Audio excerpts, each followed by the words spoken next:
स्मरति चरणारविंदम, भगवान के चरणों में सिर न झुकाता हो, नतमस्तक मंदिर के सामने न होता हो।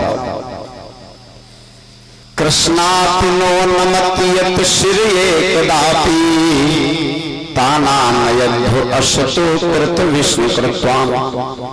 जिसने कभी शास्त्र न सुने हो, पुराण न सुने हो, दान पुण्य न किया हो, भगवान को न माना हो, गीता गायत्री न माना हो, ऐसे लोगों को बांध कर नरक में लाओ। अलियापुर में तो ऐसा आदमी कोई मिलेगा ही नहीं। क्यों? जिसकी वाणी से कभी भगवान का नाम न निकला हो, कथा ना सुनी हो। तो आप लोग बिल्कुल निश्चिंत हो जाइए, आप लोगों में से किसी को नहीं जाना पड़ेगा। अगर ये श्लोक व्यास जी का सही है तो फिर हमारा कथन भी बिल्कुल 100% गारंटी से भरा है, आप लोग नरक नहीं जाएंगे। नरक केवल पापियों के लिए, दुष्ट आत्माओं के लिए, नीच आत्माओं के लिए, घृणित आत्माओं के लिए बनाए गए हैं, धर्मात्माओं के लिए नरक नहीं बने। और एक बहुत सरल सी बात है, पूछा गया नरकों से बचने का कोई साधन है? तो व्यास जी एक श्लोक और लिख दिया, केचित केवल भक्त्या वासुदेव परायणा, अघम धुनंति निहार भास्करा। केवल भगवान की भक्ति ही सारे पापों को नष्ट कर देती है। जैसे सूर्य भगवान सभी प्रकार का अंधकार नष्ट कर देते हैं, आग सभी प्रकार के काठ को जला देती है, ऐसे ही भगवान की भक्ति सभी पापों का विनाश कर देती है और व्यक्ति को सतमार्ग पर चला करके मुक्ति तक पहुंचाने का काम ये भक्ति कर रही है। तो आप लोगों के अंदर भक्ति है, आप लोग नरकगामी नहीं होंगे। आइए अब उसी कथा पर आप लोग शिवपुराण की प्रसंग पर आइए। सप्तर्षि कल आए थे, माता जी को शंकर जी के विषय में बताया, इनकी बात भी सुन ली, हृदय की भावना भी जान ली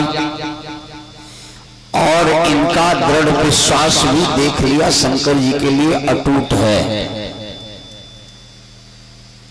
अब जब अटूट विश्वास किसका है उसको सफलता तो मिलेगी ही। कौन भाई? ध्रुव को नारद ने पहले तो तपस्या के बहुत भय दिखाए थे, लेकिन बाद में कहा 6 महीना में सफल हो जाओगे। क्यों कह दिया 6 महीना में सफल हो जाओगे? ध्रुव का विश्वास देख लिया, श्रद्धा देख ली, अटूट भाव नारद ने पहचान लिया। बोले तुम 6 महीने में भगवान की प्राप्ति कर लोगे।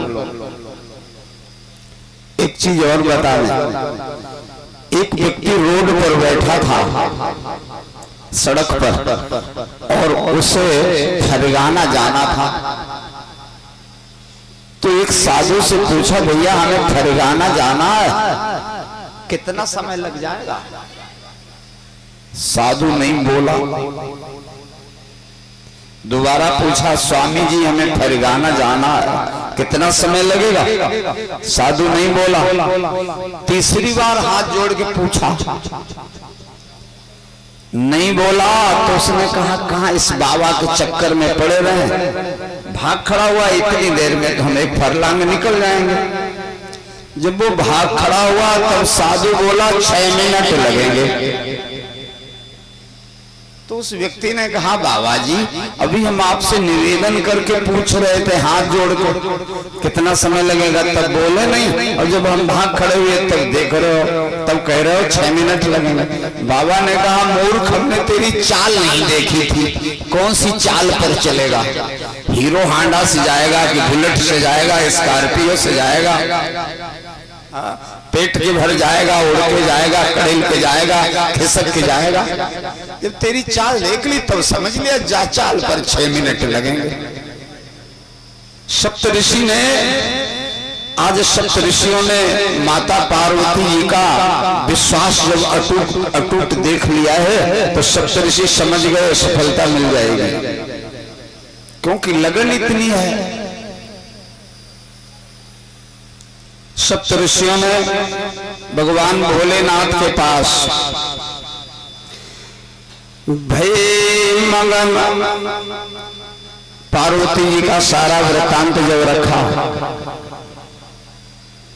हर्ष सप्तऋषि गगने गया, और गया नहीं वो सीधे कैलाश पर गए, भोलेनाथ को बताया।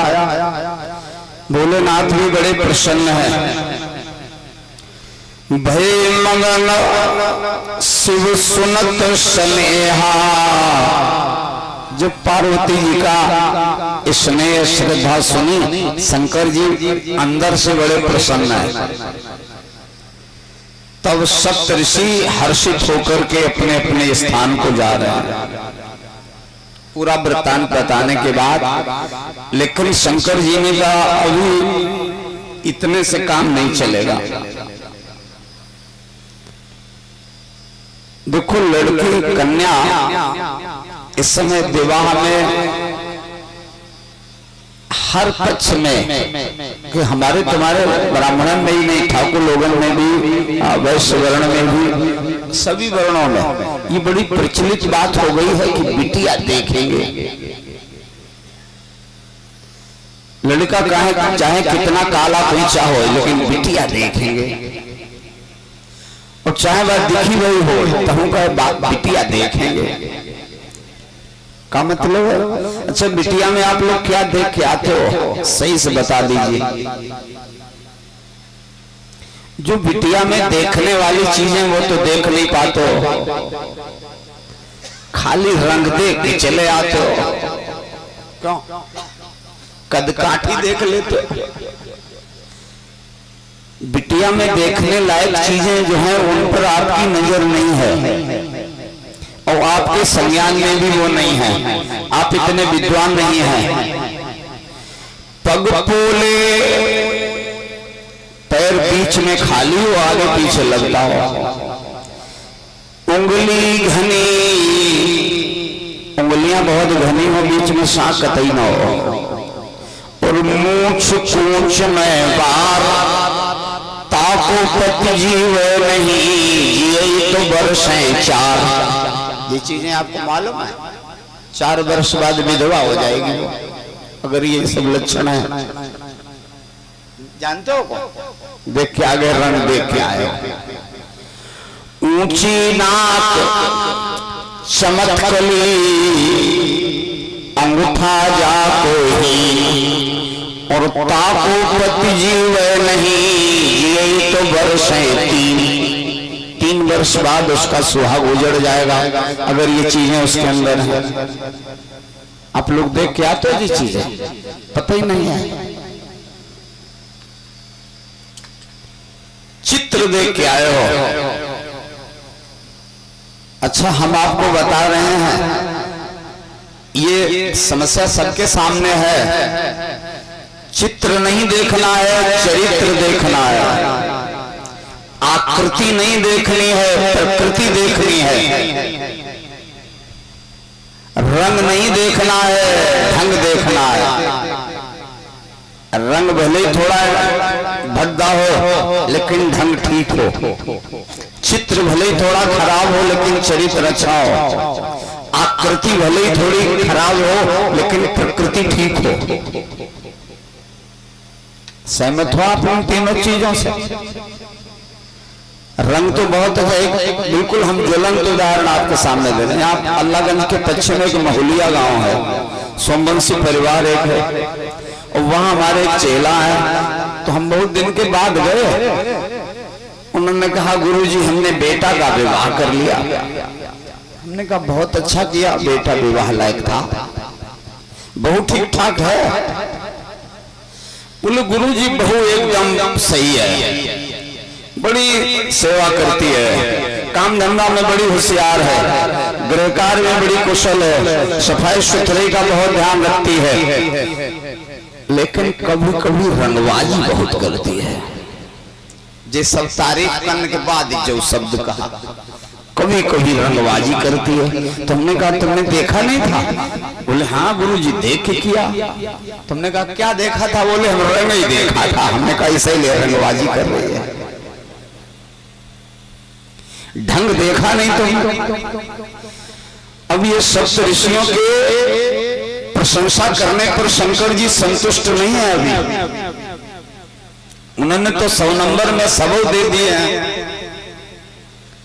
लेकिन शंकर जी भी संतुष्ट नहीं है इस बिटिया से।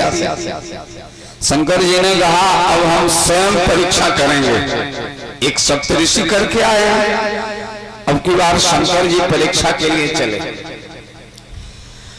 और ब्रह्मचारी एक बटुक का रूप शंकर जी ने बनाया। अतीव स्थिरो विप्र देहधारी तेजसा, बड़े तेजस्वी ब्राह्मण ब्रह्मचारी बन के जा रहे हैं। माथे पर त्रिपुंड लगा है, स्वच्छ सफेद शरीर पर वस्त्र है, शिखा भी है, सूत्र भी है। अब जिस समय भगवान भोलेनाथ ब्रह्मचारी बन कर गए हैं, उस ब्रह्मचारी का महाराज जी ने बहुत स्वागत किया है। हिमांचल में ब्रह्मचारी ने कहा महाराज हिमांचल से आप अपनी बिटिया का विवाह करेंगे, बिटिया तुम्हारी तपस्या कर रही है, हम तुम्हारी बिटिया को देख ले सकते हैं क्या? तो महाराज जी ने कहा बिल्कुल देख सकते हो। ब्रह्मचारी माता पार्वती के पास चला गया और कहा कातम कश्यासि तनया, बिटिया से मिलने जा रहा है, इसलिए पिता की अनुमति जरूरी है। क्यों? किसी बड़ी सियानी लड़की से मिलने के लिए पिता से अनुमति लेना जरूरी है। ब्रह्मचारी गए, पूछा देवी तुम कौन हो और किमर्थम बीजने बने, किस प्रयोजन से ये निर्जन वन में साधना कर रही हो? तपश्चरस दुर्धर्षम, तुम्हारा बहुत दुर्धर्ष तप है, इसे देख करके हमारा हृदय द्रवित हो रहा है। 1001 रुपए भगवान के चरणों में आए हैं, मंगल कामना है, प्रसाद ले सकते तो सबको।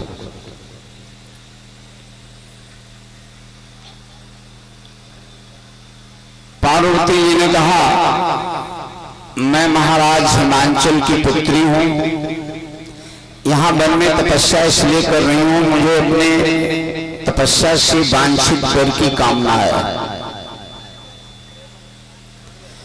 और एक चीज ये भी आपको बता दें, वांछित वर पार्वती जी की उपासना, शिव की उपासना, कात्यायनी देवी की उपासना से ही मिला करते हैं। ब्रजबालाएं जो वहां वृंदावन में यमुना के किनारे पूजा करती हैं, तो देवी कात्यायनी की कर रही हैं। पप्पू सिंह की ओर से 101 रुपए आए हैं, मंगल कामना। कात्यायनी महामाये महायोगिनी धीश्वरी नंद गोप सुतम देवी कति में कुरुते नमः। हम लोग थोड़ा हल्के में लेते हैं, ये गोपियां कोई साधारण नहीं है। 16,000 एक साथ एक स्वर में एक जगह बैठ के कहती हैं नंद गोप का पुत्र कृष्ण हमें पति के रूप में मिल जाए। और सच्चाई अगर आपके व्यवहार समाज का रख दें सामने, कोई स्त्री अगर किसी पुरुष के साथ विवाह करना चाहे और उसी के साथ दूसरा विवाह करना चाहे, दूसरी कोई, तो दोनों में आपस में सवेरे लाठी चलेगी कि तूने हमारे पांव पर काय पांव रख दिया। विवाह हम पहले से करना चाहती थी उसके साथ, तू क्यों उसी को निशाना बना लिया? तो दोनों में ईर्ष्या हो जाएगी कि नहीं हो जाएगी? और जो 16,000 एक साथ एक स्वर में सब कह रही हैं नंद गोप सुतम देवी पति में कुरुते नमः, इनमें ईर्ष्या ही नहीं।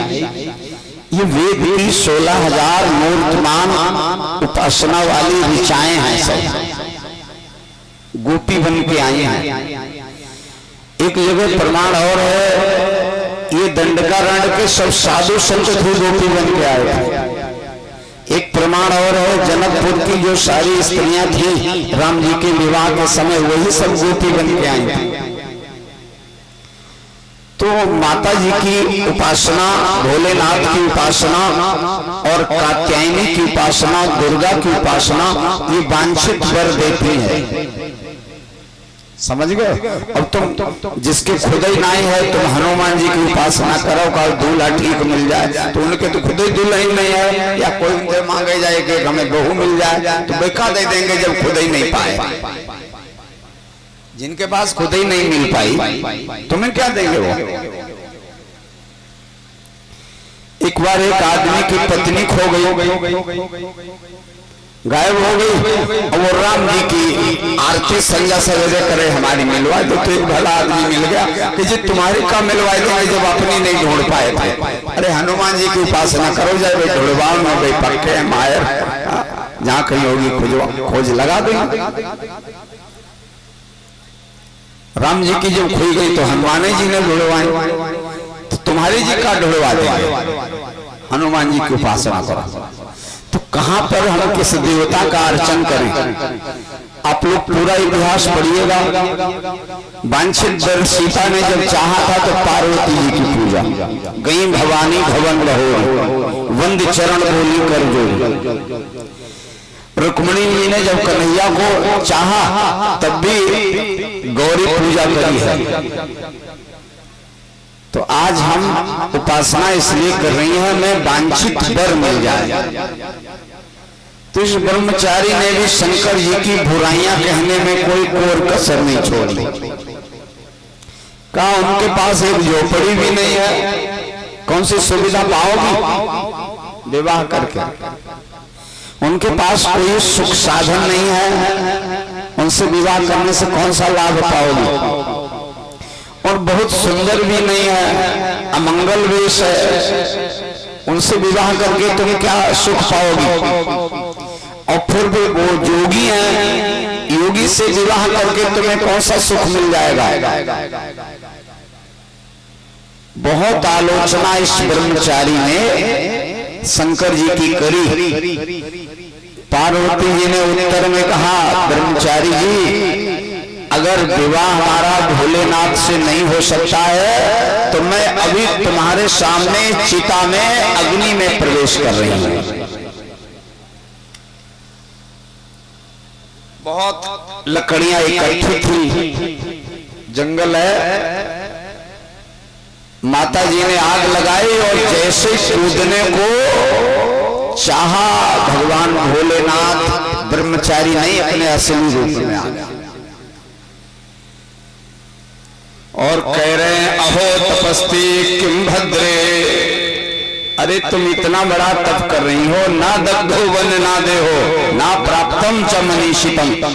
ये मानव शरीर बहुत जल्दी जल्दी नहीं मिलता है, इसे क्यों नष्ट किए दे रही हो? अतः सत्यम निकामं वै बद देवी मनोरथम, तुम्हारा मनोरथ हमने समझ लिया और बहुत शुद्धता पवित्रता से तुम भोलेनाथ को पति के रूप में चाहती हो। ब्रह्मचारी अब नहीं, अब तो भोलेनाथ स्वयं है। कहा हम तुम्हें आशीर्वाद दे रहे हैं, तुम्हारे साथ विवाह करेंगे। वैसे तो विवाह करने का हमारा कोई मूड था नहीं, लेकिन अब तुम्हारी 3000 वर्ष की तपस्या से मैं प्रसन्न हो गया हूं। ब्रह्मचारी वरदान देकर के चला गया। शंकर जी की इस आशीर्वाद की जो शांति मिली है पार्वती जी को, पार्वती जी गदगद हैं। क्वा देवा सर्वा, पार्वती जी ने कहा एक तरफ सारे देवता एकत्रित हों, एक तरफ सारे देवताओं का सौंदर्य इकट्ठा कर दिया जाए, एक तरफ सभी देवताओं की सामर्थ्य शक्ति एकत्रित कर दी जाए, एक तरफ सभी देवताओं का प्रभाव इकट्ठा कर दिया जाए, लेकिन शंकर जी के एक रोया के बराबर नहीं है। इतना शंकर जी पर पार्वती जी को विश्वास है। शंकर जी ने जब ब्रह्मचारी होकर के परीक्षा कर ली, प्रकट होकर दर्शन भी दे दिया। पार्वती जी तपस्या भी बंद नहीं कर रही हैं जब तक लग्न का समय निर्धारित नहीं होगा। शंकर जी कह रहे हैं देवी अब छोड़ दो तपस्या, जिस कार्य की सिद्धि के लिए तुम तपस्या कर रही थी वो तुम्हारा पूर्ण हो गया है, हमने विवाह की तुम्हें स्वीकृति दे दी है। लेकिन पार्वती जी ने कहा अभी नहीं, जब तक विवाह हो नहीं जाएगा तब तक तपस्या जारी रहेगी। बहुत प्रशंसा की है शंकर जी ने भी पार्वती जी, और कह रहे हैं त्यज्यताम चा तया लज्जा मम पत्नी सनातनी, तुम हमारी इसी देह से पत्नी नहीं बनोगी, तुम हमारी सनातन से पत्नी हो, पहले भी थी और भविष्य में भी तुम हमारी पत्नी रहोगी। एक दिन हमने बताया था, आप लोग न ध्यान रहे हो, ये विद्या और धन, पत्नी का पति का रिश्ता एक जन्म का नहीं पूर्व जन्म से जुड़ा हुआ होता है। फिर से बता देते हैं श्लोक, नारद जी ने पंचतंत्र में लिखा है, पूर्व जन्म निजा विद्या। भगवान के चरणों में श्रद्धा सुमन आए हैं, मंगल कामना है। पूर्व जन्म के संस्कार से विद्या प्राप्त हम लोग करते हैं। 1100 रुपए भगवान के चरणों में आए हैं, मंगल कामना है। पूर्व जन्म निज धनम, धन भी हमको पूर्व जन्म के संस्कार से प्राप्त होता है। धनी और गरीब हम पूर्व जन्म से भाग्य नसीब लेके आए हैं। और पूर्व जन्म निजा नारी अग्रे धावती भाव, ये आगे आगे चलेंगे, जिससे आपका पूर्व जन्म से पति पत्नी का रिश्ता है वही यहाँ आगे मिलेगा। इसलिए मम पत्नी सनातनी, तुम तो हमारी धर्म पत्नी सनातन से रही हो। गिरिये ताम ही सद्बुद्धया विचारे महेश्वरी, इसीलिए तुम्हें ऐसी सद्बुद्धि मिली है। हम तुम्हारे सामने ब्रह्मचारी बनकर परीक्षा के लिए आए थे, और पीछे भी तो तुम हमारी पत्नी रही हो। जब तुम दक्ष के यहाँ जन्मी थी सती के रूप में, और तुमने अपने पिता के यज्ञ में अपना शरीर जला दिया, तब भी तो तुम ही थी। पार्वती जी ने कहा पिछला जो रिश्ता हमारा तुम्हारा पति पत्नी का था ये आजीवन क्यों नहीं चल पाया, हमें देह क्यों त्यागना पड़ा। तो शंकर जी ने कहा ना ग्रहा पूजितास्तेन दक्षिण जनकेन में, जिस समय तुम्हारे पिताजी ने दक्ष ने तुम्हारा विवाह मेरे साथ किया था, उस समय शुभ लग्न नहीं थी, मुहूर्त अच्छा नहीं था, और मृत्यु बाण योग उस समय बन रहा था। और जब मृत्यु बाण होता है तो या तो वर पक्ष से कोई घटना घटे या फिर द्वितीय पक्ष से घटे, इसलिए हम लोग मृत्यु बाण वाली लगन को पसंद नहीं करते। वो अच्छे मुहूर्त में नहीं विवाह किया गया था। तो पार्वती जी ने कहा स्वामी एक हम इस बार आपसे और निवेदन कर रही हैं, विवाह की आप स्वीकृति तो दे ही रहे हैं, लेकिन अब की बार विवाह की लग्न बहुत अच्छी होनी चाहिए। कोई ऐसा गड़बड़ ना हो लग्न में हो जो बीच में ही हमारा तुम्हारा संबंध छिन्न भिन्न हो, टूट जाए। ये वरदान और देते जाओ। शंकर जी ने कहा अब की बार बहुत शुद्धता के साथ लग्न शोधन की जाएगी और उस लग्न पर हम स्वयं विचार करेंगे। इसके बाद शंकर जी चले आए, पार्वती जी ने फिर अपनी तपस्या प्रारंभ कर दी। शंकर जी ने कहा एक तीसरी परीक्षा और करना है, 2 परीक्षाएं तो उत्तीर्ण करनी। अब की बार शंकर जी नट बन करके आ रहे हैं परीक्षा के लिए, थोड़े महीना 2 महीना के बाद। एतस्मिन्नन्तरे शंभु सुलीलो भक्तवत्सला सुनर्तक नटो भूत्वा मेनका सन्निधिं ययो श्रृंगम वामे करे धत्वा, बाएं हाथ में श्रृंगी है और दक्षिणे डमरू तथा दाहिने हाथ में डमरू लिए हुए हैं। पृष्ठे कंठाम रक्तवासाम नृत्यगान विशारदा, नृत्य कला में विशारद हैं। पीठ पर लाल रंग की गुदड़ी पड़ी है, डमरू और श्रृंगी लिए हुए हैं। ऐसा सुंदर एक नौजवान नट बनकर के जब आया, मैना ने इस नट का जब बाजा सुना, नृत्य देखा तो महल के अंदर बुला लिया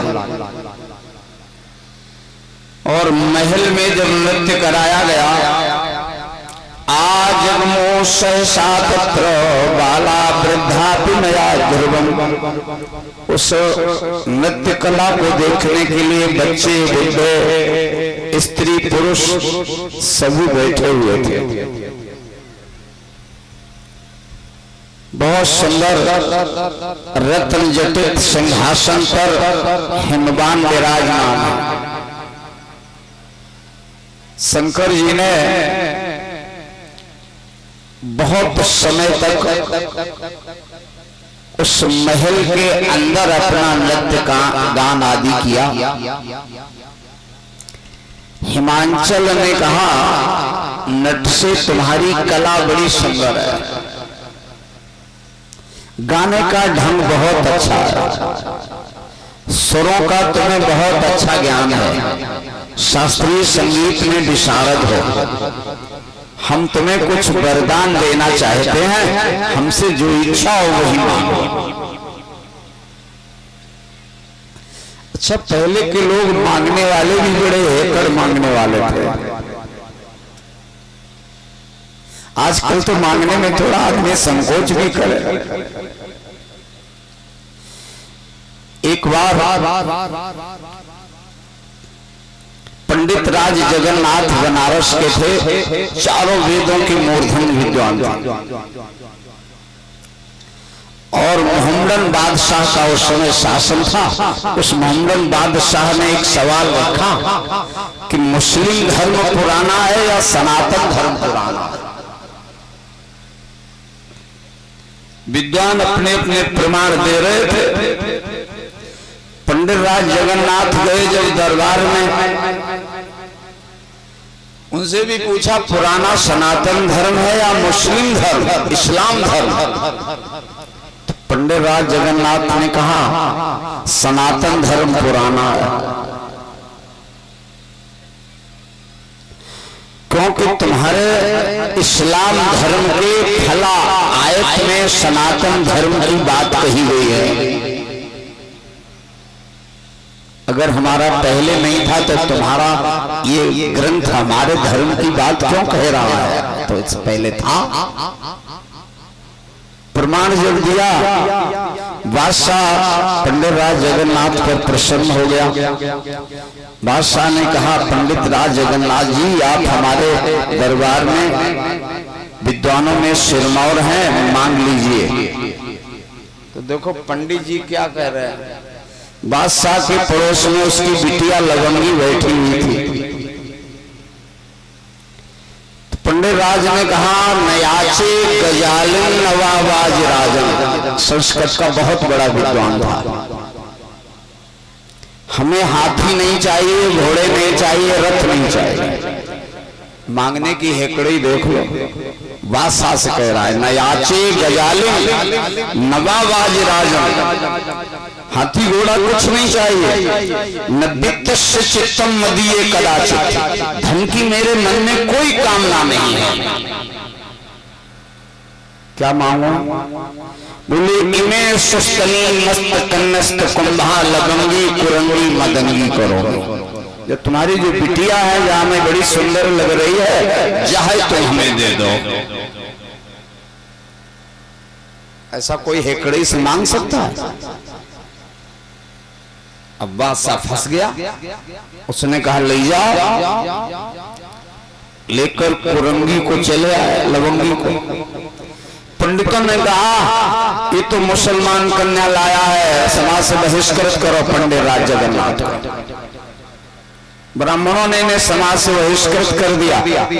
पंडित राज जगन्नाथ गंगा जी के किनारे मणिकर्णिका घाट पर बैठ गए। 62 सीढ़ी हैं।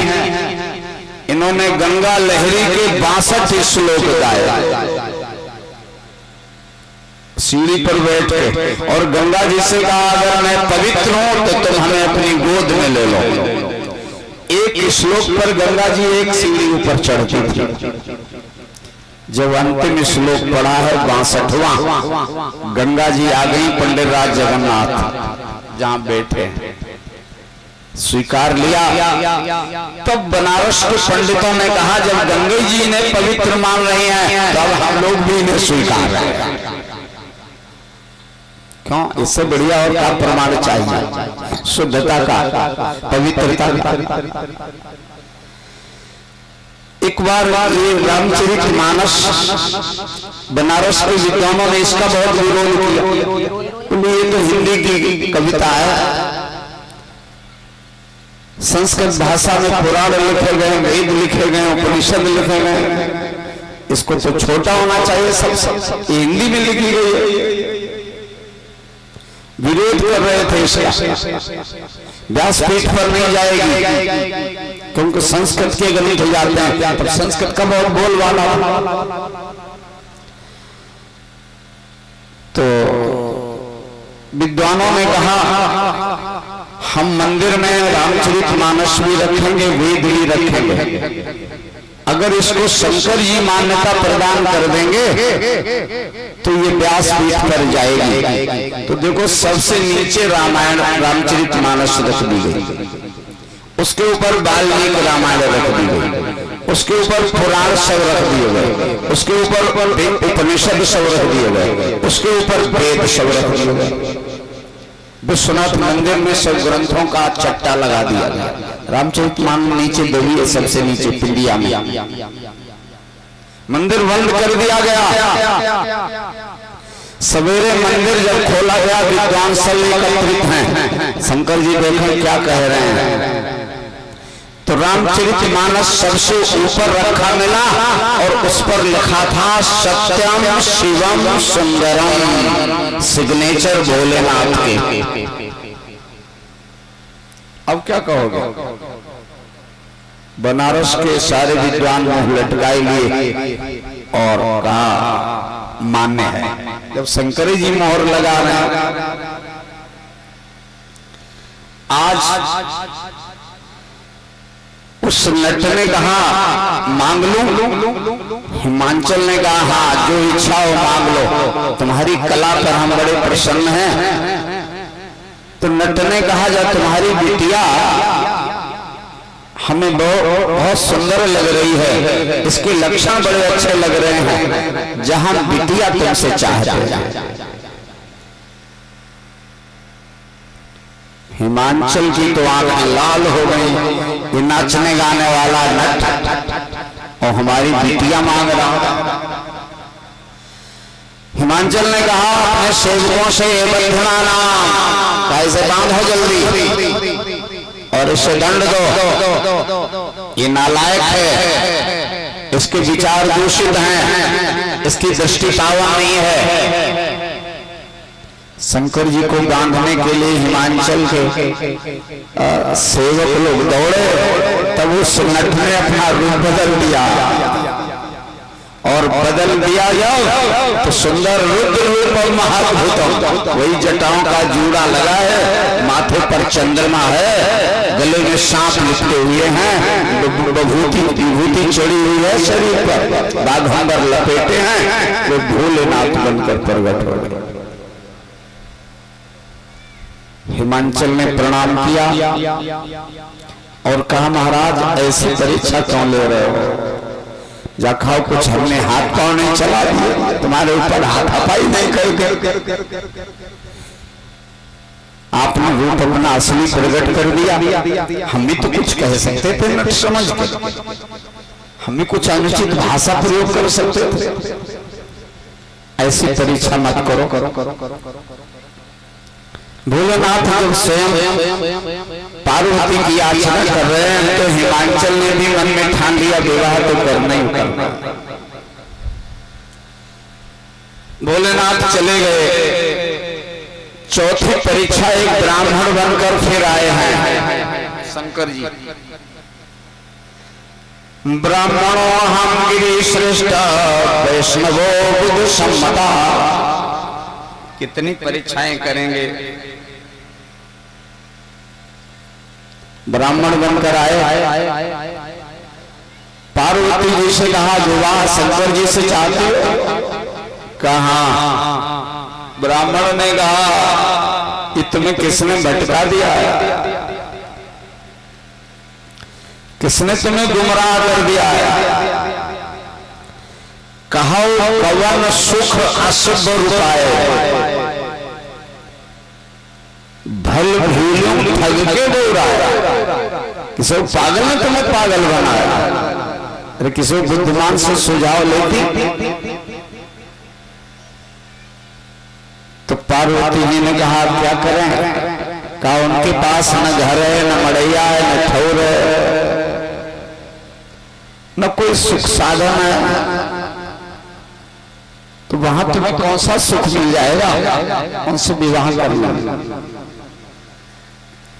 पार्वती जी ने कहा महाराज हमें विवाह भोलेनाथ से ही करना है।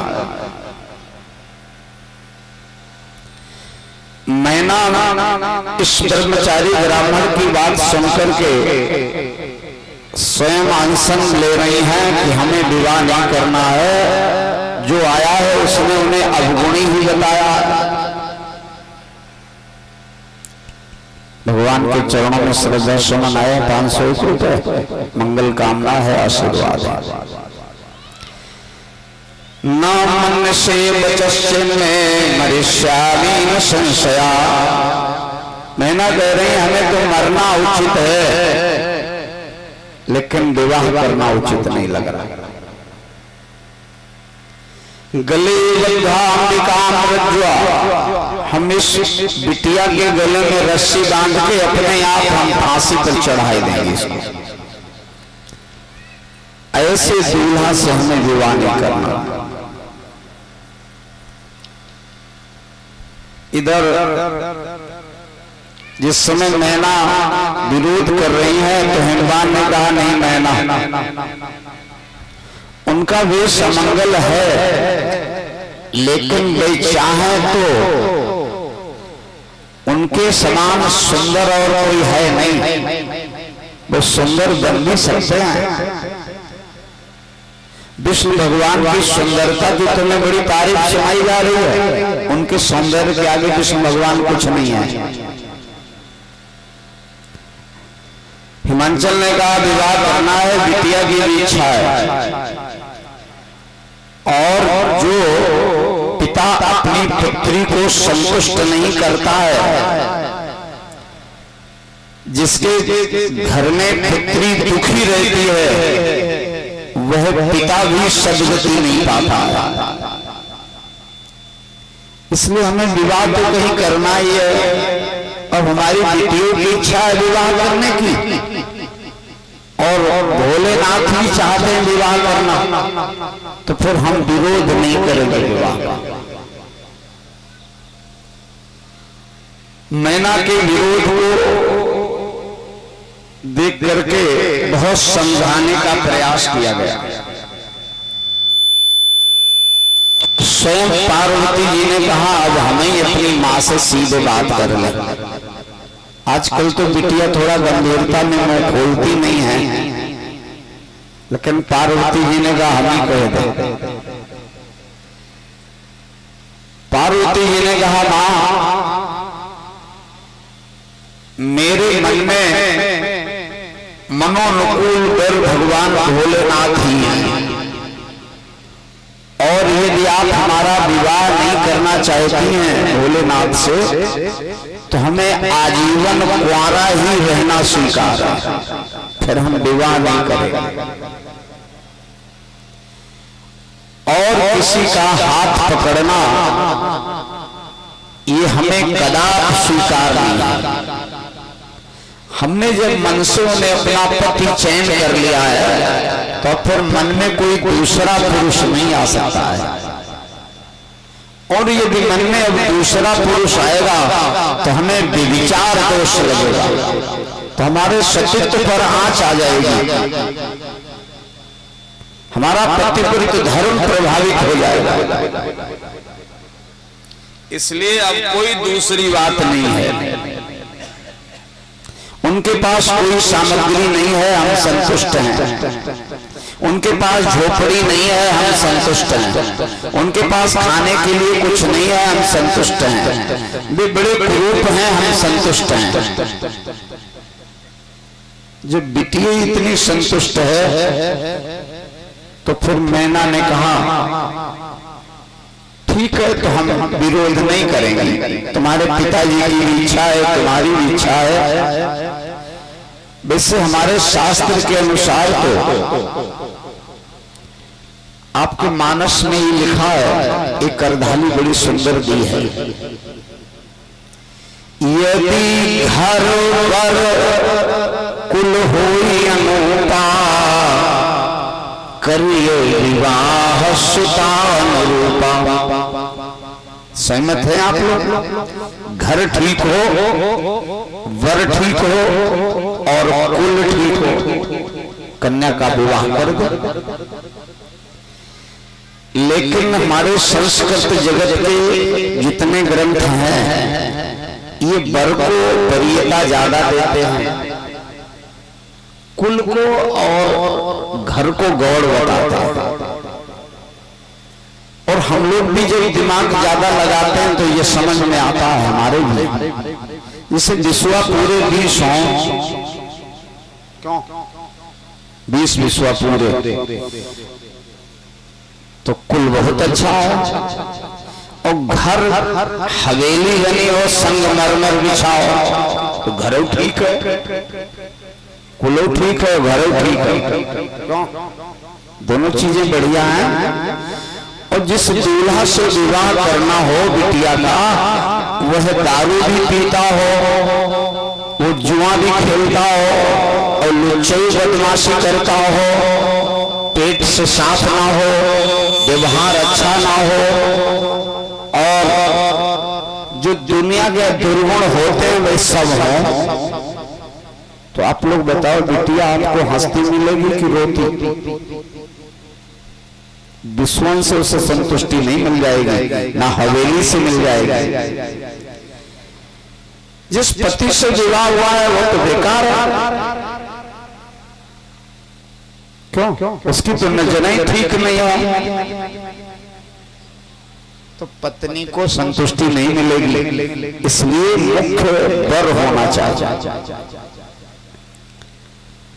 और कन्या के अनुरूप हो, तब कन्या को संतुष्टि मिलती है। वचनम त्रिविधम शैल लौकिके वैदिके पिचा सर्वं जानाति शास्त्रज्ञो निर्मल ज्ञान चक्षुषा। वर कैसा हो जिसको शास्त्रीय ज्ञान भी हो, लौकिक और अलौकिक सब चीजों की जानकारी हो, सामाजिक व्यवहार भी जिसका ठीक हो, चरित्र जिसका उज्ज्वल हो और काम शास्त्र विशारदा, काम कला में भी कुशल हो,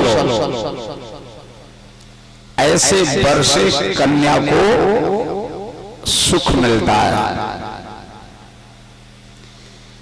एक चीज और है, एक आर्थे ही शैलेश नाशा सर्वा ही संपदा। एक बहुत सुंदर दृष्टांत आया, दृष्टांत बहुत सुंदर, और ये दृष्टांत है महाराज अनरण्य का।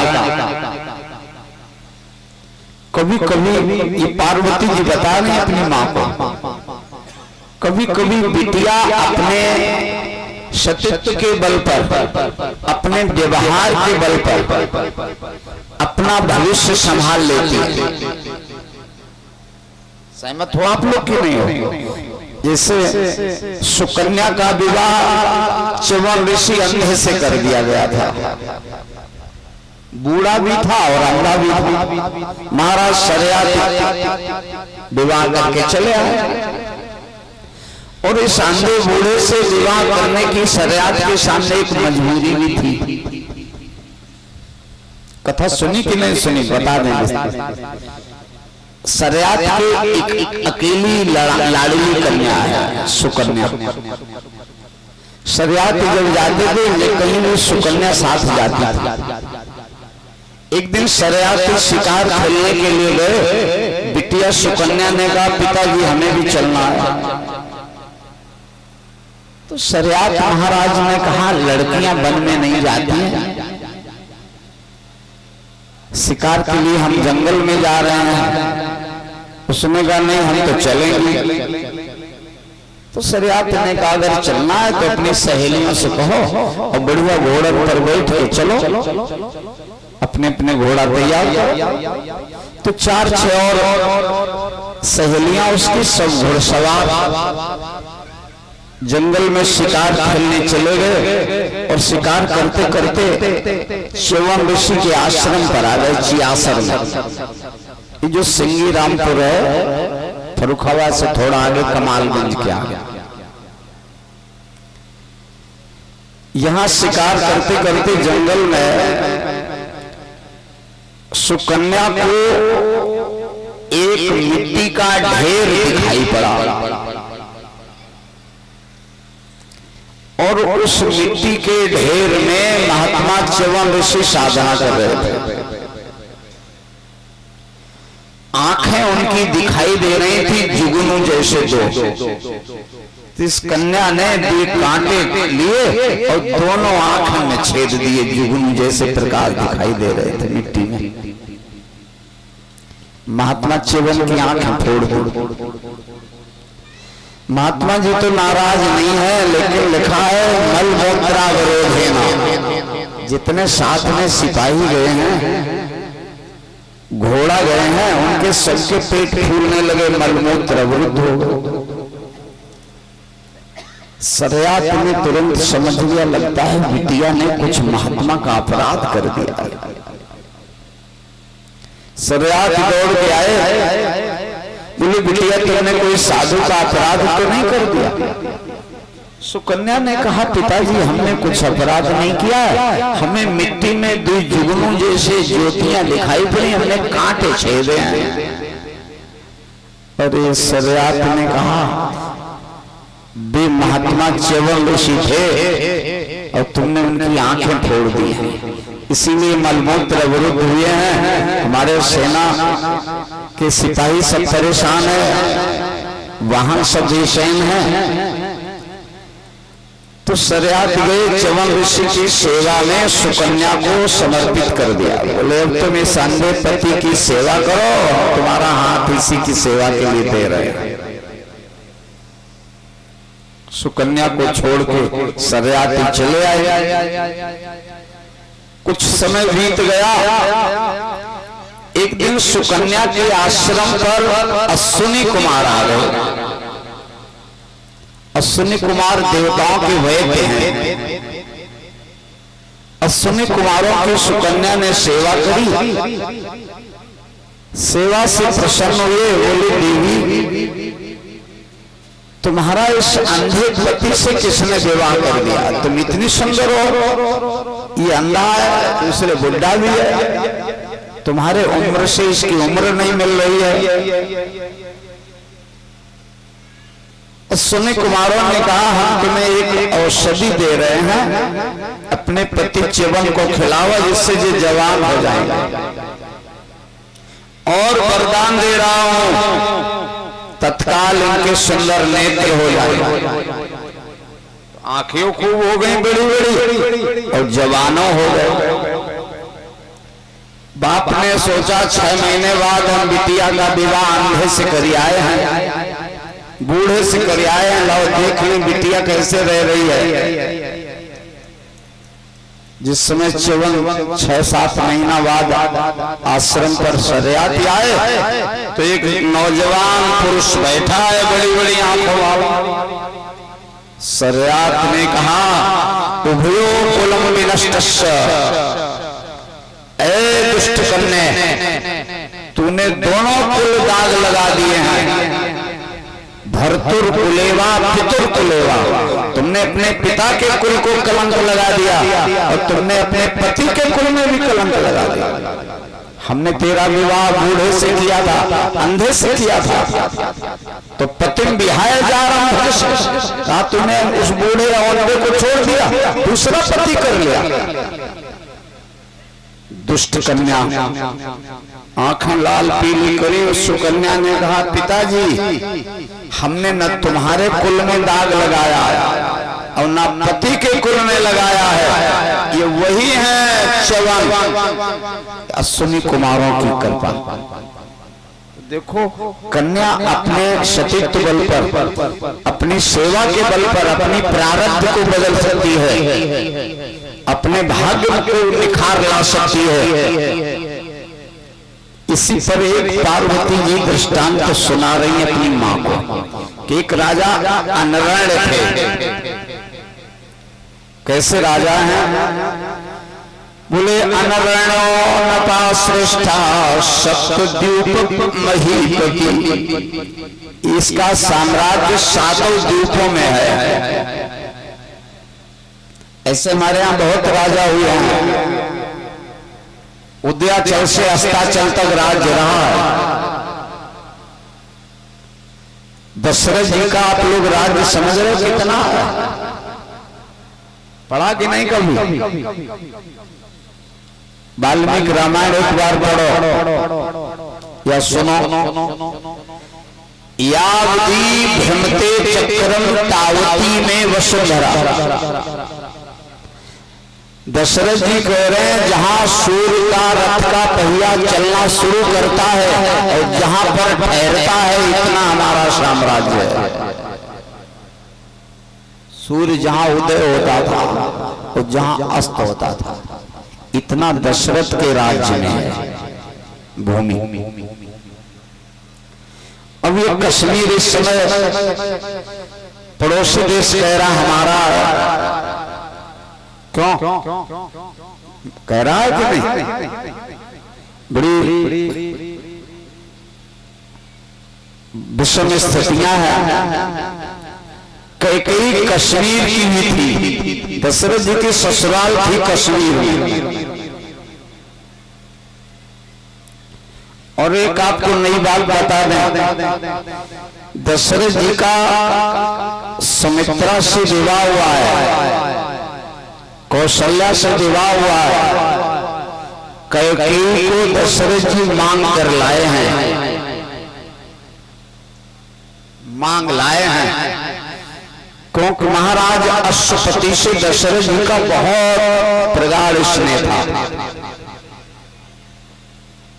कई नरेश दशरथ जी वहां 8-8, 10-10 दिन रहते थे अपने मित्र के घर। एक दिन बैठे थे राज दरबार में दशरथ जी, और एक सफेद पोशाक पहने हुए, सफेद कलगी सिर पर बंधी, कंधे पर धनुष रखा, पीठ पर त्रोण बंधा, अगल बगल दोनों तलवारें लटक रही, सफेद घोड़ा, उस पर बैठकर एक घुड़सवार सीधे सातों ड्यूढ़ी पार करता हुआ अंतःपुर में चला गया। और घोड़ा धीमे भी नहीं किया किसी ड्यूढ़ी पर। दशरथ जी ने कहा, महाराज अश्वपति तुम्हारे 2 बेटा हैं, दोनों हमसे परिचित हैं, हम दोनों को पहचानते हैं। ये कौन राजकुमार गया इतना होकर? घोड़ा धीमे नहीं किया, सीधे अंतःपुर चला गया। ये राजकुमार कौन है? अश्वपति ने कहा, महाराज दशरथ ये राजकुमार नहीं है, हमारी बिटिया कैकेयी गई है। ओहो, दशरथ जी ने कहा, जा बिटिया थी? कहा। दशरथ जी ने कहा, अश्वपति तुम्हें विवाह तो कहीं करना ही है, और कुलगोत्र में हम तुमसे श्रेष्ठ भी हैं, उम्र भी विवाह लायक है, ये कन्या हम तुमसे मांग रहे हैं, इसका हाथ हमारे हाथ में दे दो। अश्वपति ने कैकेयी का हाथ पकड़ा दिया, लेकिन उन्होंने कहा एक शर्त है। क्या? बोले एक हमारे भाई की बिटिया है, उसके कुंवर निकला है, वो रूप है, उसे कोई राजकुमार स्वीकार नहीं करेगा, तो इस कैकेयी के साथ उसे भी भेजेंगे तुम्हारे यहाँ। बोले वह है मंथरा, जहाँ ले जान पड़ी तुम्हारी। दशरथ जी ने कहा, जब हम कैकेयी को ले जाएंगे तो फिर मंथरा को ले जाएंगे। ये खाली दासी नहीं है, इसीलिए बड़ी अकड़ में रहती है। दासी होती तो थोड़ा दब के रहती, ये तो कैकेयी की चचेरी बहन है, इसलिए बराबर में बैठती थी। हम लोग दासी समझ रहे हैं, तो आज देखो ऐसा सप्तद्वीप, 7 द्वीपों में जिसका राज्य है वह राजा है अनरण। अनरण के